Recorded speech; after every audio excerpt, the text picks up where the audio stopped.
बहुत लोगों का प्रश्न रहता है, बहुत लोग आते हैं, महाराज हम बड़े दुखी हैं, छुटकारा पाना चाहते हैं।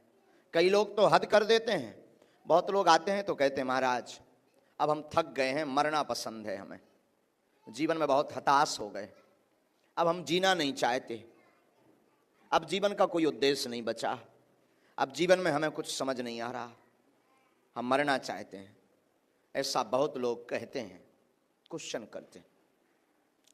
क्या आपको लगता है कि आप मरना चाह रहे हैं? क्या आपको लगता है आपके रास्ते बंद हो गए? क्या आपको लगता है कि अब हमारा कोई नहीं है?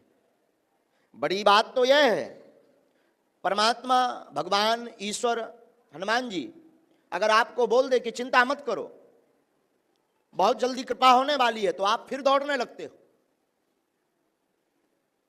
अभी आप हारे नहीं हो।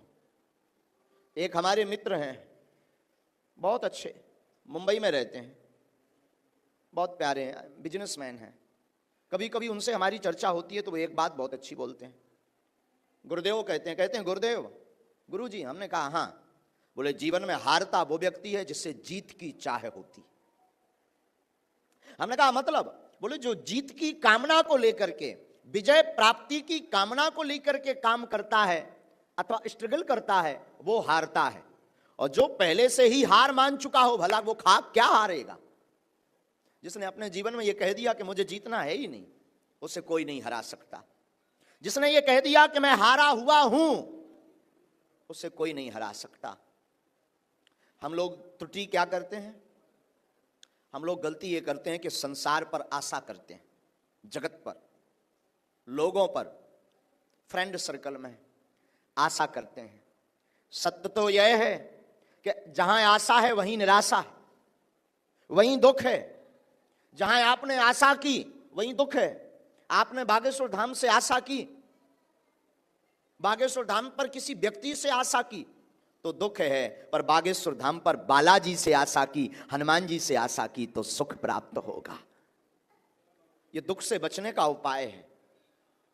आशा एक राम जी से, बाकी आशा छोड़ दे। नाता एक राम जी का, दूजा नाता तोड़ दे। आशा अगर जीवन में रखनी है तो केवल राम जी से रखो, भगवान से रखो। तो बहुत लोगों का प्रश्न है महाराज दुखी रहते हैं, क्या उपाय है?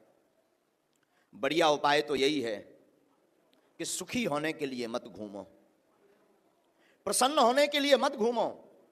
सबसे बढ़िया उपाय यह है, उत्तम उपाय यह है कि आप हमेशा ये विचार करो, हमें जो भी अपने जीवन में मिल रहा ईश्वर की कृपा से मिल रहा, और ईश्वर की कृपा का प्रसाद मानते हुए अगर पाएंगे, दुख को सुख को लेंगे, तो आप कभी दुखी नहीं रह सकते। दुख से बचने का यही उपाय है।